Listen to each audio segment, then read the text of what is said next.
No ano passado, a gente fechou com o nosso índice Bovespa quase negativo em 12%. E aí, no início desse ano, a gente estava em um cenário, uma história sendo contada um pouco diferente, porque a gente já se recuperou um pouquinho. Claro que a gente não sabe se vai seguir assim até o final do ano, porque esse ano promete muita volatilidade por conta das eleições, alta nos juros, não somente aqui no Brasil, mas em vários outros países, a própria questão da inflação.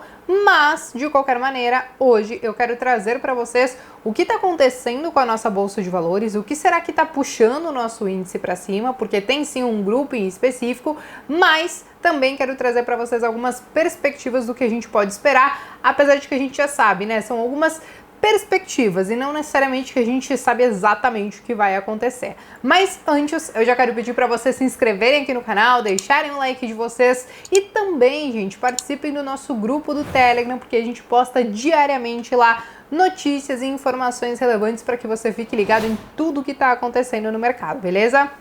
Bom, pessoal, é claro que quando a gente olha para a nossa Bolsa de Valores, o nosso índice Bovespa, depois eu até vou compartilhar com vocês a composição como um todo, né, do índice, mas historicamente ele sempre foi um índice muito comoditizado, ou seja, que tem empresas que têm na sua variável, né, que pode impactar no seu negócio, as commodities. Basicamente, as commodities a gente pode falar de soja, milho, café, dólar também é uma commodity financeira, óbvio, mas de qualquer maneira, as commodities como um todo, como elas são negociadas diariamente no mercado, então ela pode variar também diariamente, impactando nos negócios, né?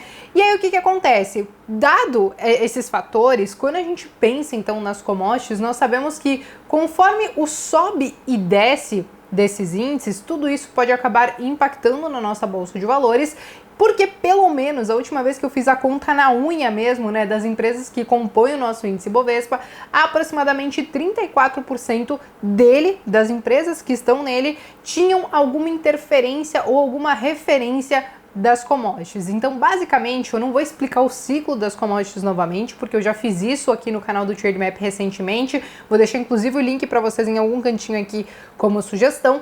Mas o que está acontecendo nesse momento, quando a gente olha para a nossa Bolsa de Valores, é justamente uma alocação maior de capital nessas empresas de commodities, não somente nelas, mas também nas instituições financeiras como bancos. E o que acontece? Quando a gente fala dessas empresas, elas são empresas que têm um peso muito grande dentro do nosso índice Bovespa.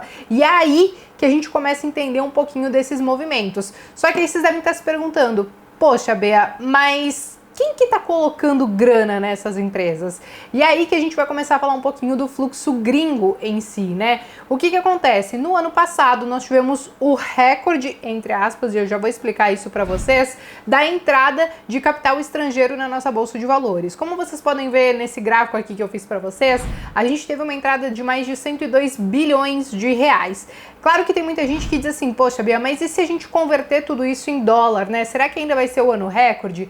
Não, gente, para isso eu dolarizei esse gráfico conforme a cotação do dólar para cada um desses anos, né, desde 2008 até agora 2021, e o que a gente tem é que o recorde ainda continua com o ano de 2009, mas o ano de 2021 ele foi um ano surpreendentemente forte, porque nós tivemos 2018, 2019 com um fluxo negativo, ou seja, saída de dinheiro dos gringos aqui da nossa Bolsa de Valores, e em 2020 nós tivemos uma entrada muito tímida, porque a bolsa realmente ficou muito barata quando a gente teve aquele momento de pandemia, e aí em 2021 a gente teve então esse crescimento muito significativo. Só que o que acontece? Quando a gente fala dos gringos, eles têm um olhar muito específico para a nossa Bolsa de Valores. Em linhas gerais, aqui eu tô falando realmente, né, a grosso modo, os gringos quando olham para a nossa Bolsa de Valores, eles acabam escolhendo as famosas blue chips da nossa bolsa, né, porque eles já estão investindo em um país emergente, né, onde tem um risco um pouco mais elevado. Então eles acabam tentando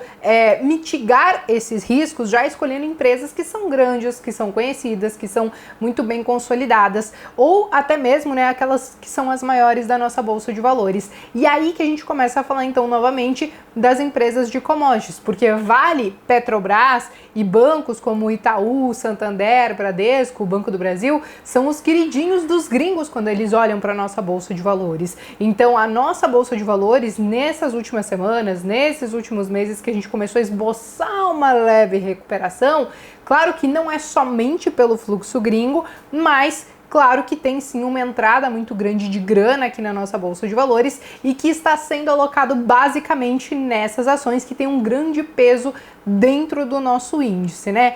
Bom, só para vocês entenderem, agora eu quero realmente mostrar para vocês a composição do nosso índice Bovespa para ficar um pouco mais claro do que a gente está falando. E aí depois eu quero compartilhar com vocês também a tela tanto de Petrobras como Vale para vocês entenderem o porquê que o gringo talvez está olhando para nossa bolsa de valores e achando tudo isso muito barato, vamos dizer assim. Bom, pessoal, aqui eu já estou na minha tela do Trade Map e eu vou simplesmente entrar aqui no índice Bovespa dando 2 cliques e a gente vai conseguir de cara ver os últimos movimentos. Então nós tivemos sim uma queda aqui por exemplo a gente está vendo desde outubro até que o início de 2022 e agora a gente viu essa recuperação, né, nessas últimas semanas. Para a gente entender a composição, eu vou clicar aqui em RX e a gente vai conseguir ter uma visualização já de como que tá esse índice. Aqui esses quadradinhos, é óbvio que eles estão aí pelo volume financeiro que é negociado, também pelo peso que tem no índice, e vocês conseguem já ver de cara, Vale, Petrobras e Itaú, né? Parece que é o combo que o gringo acaba gostando. Até tem uma visualização que eu gosto um pouquinho mais, que eu acho que fica mais fácil da gente enxergar as empresas, que é esse modo lista. Então aqui a gente vê, ele tá por ordem alfabética, mas a gente consegue ver a participação de cada uma das ações. Então a gente começa a ver, por exemplo, que bancos, aqui a própria B3 tem um peso muito grande, olha, Bradesco aqui também. Vamos descer lá para baixo para a gente ver a própria Petrobras e Vale, para a gente ver qual que é o peso que elas têm. Então aqui a gente tem a Petrobras, tanto a ordinária como a preferencial, as duas juntas aí tem mais de 10% de peso no índice, né? Quando a gente desce aqui para baixo, a gente vê Vale sozinha, ela tem quase 15% de participação no índice. Então a partir do momento que a gente tem uma alocação muito grande de recursos dentro dessas empresas, a gente consegue ver essas puxadas. E aí você deve estar se perguntando, poxa, Bia, mas para alguém comprar, alguém tem que vender? Exatamente isso, mas a predisposição dos players para pagar um pouquinho mais caro nessas ações pode ser um pouquinho maior, e aí consequentemente a pressão compradora vai ser maior, essas ações podem acabar subindo, consequentemente puxando o índice, né? E aí olhando um pouco mais no detalhe essa questão das empresas em si, trazendo a questão de Vale mesmo e Petrobras, o que a gente consegue ver nessa telinha aqui, que eu gosto de fazer um comparativo, né, dos indicadores, e principalmente quando a gente começa a falar de valuation em si, a Petrobras hoje ela negocia abaixo da sua relação preço-lucro, né, negociando em aproximadamente 3 vezes, sendo que a sua média histórica aí é mais de 4 vezes, né? E aí no fim, 6 vezes na verdade, né? E aí quando a gente fala da própria Vale, como vocês podem ver aqui também, ela tá assim um pouco acima da sua média de relação preço-lucro, negociando aproximadamente 4 vezes, a média dos últimos 3 anos é de aproximadamente 2,5 vezes. Só que o que acontece? O gringo, quando olha para nossa bolsa de valores, ele consegue enxergar duas coisas. Primeiro, que o nosso real está extremamente desvalorizado, então a nossa bolsa fica muito mais barata para ele, né? Outro ponto relevante é que agora a gente está com uma taxa de juros de 2 dígitos, então ele consegue talvez, não somente quando ele olha para a bolsa, mas também para outras categorias de investimento, eles conseguem um prêmio de risco muito maior, fazendo com que eles se sintam talvez um pouco mais atraídos pelo nosso mercado financeiro, dado esse prêmio de risco. Então, para eles, tem alguns fatores que, quando eles começam a enxergar as assimetrias, a questão de risco, tudo que está acontecendo, a nossa bolsa de valores começa a fazer sentido para o portfólio deles, né? Em contrapartida, é claro que a gente está vendo tudo isso nesse primeiro trimestre, isso pode se estender pelo segundo trimestre, porém, quando chega na metade do ano, a gente vai ver uma preocupação um pouco maior em relação às eleições, por exemplo. Então, tudo que a gente está olhando para agora é realmente essa questão de curto prazo, que é aí pelo menos até a metade do ano, porque depois o cenário ele pode mudar completamente. Em anos eleitorais, a gente geralmente acaba vendo o ano começando de um jeito e terminando de outro totalmente diferente, porque são anos muito imprevisíveis.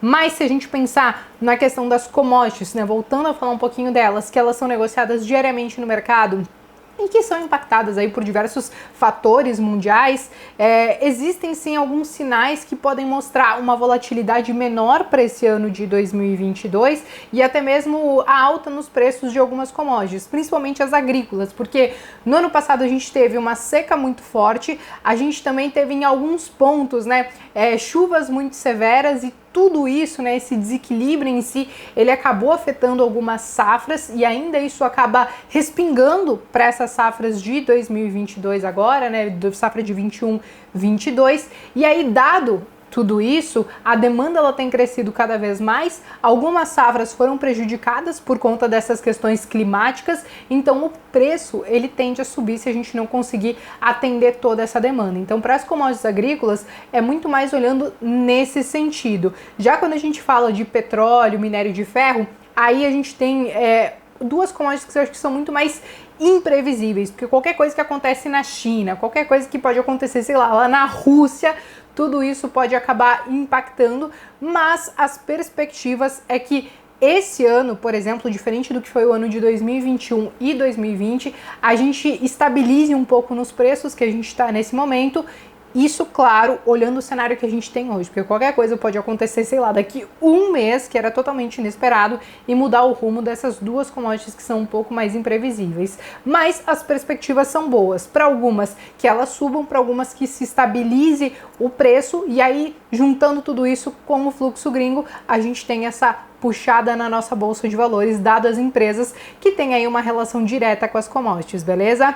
Bom, pessoal, eu sei que o vídeo de hoje foi um pouquinho mais longo, mas aqui tinha realmente muita coisa para explicar, para mostrar para vocês em relação a tudo isso que está acontecendo agora na nossa bolsa de valores. Eu espero que vocês tenham gostado. Se vocês tiverem qualquer dúvida, podem escrever nos comentários também. Se vocês tiverem sugestões de pautas que vocês querem ver aqui no canal do Trademap, façam o mesmo, utilizem os comentários, para isso que a gente está sempre atento ao que vocês estão demandando da gente, beleza? Bom, eu me despeço por aqui, mas vejo vocês então no próximo vídeo.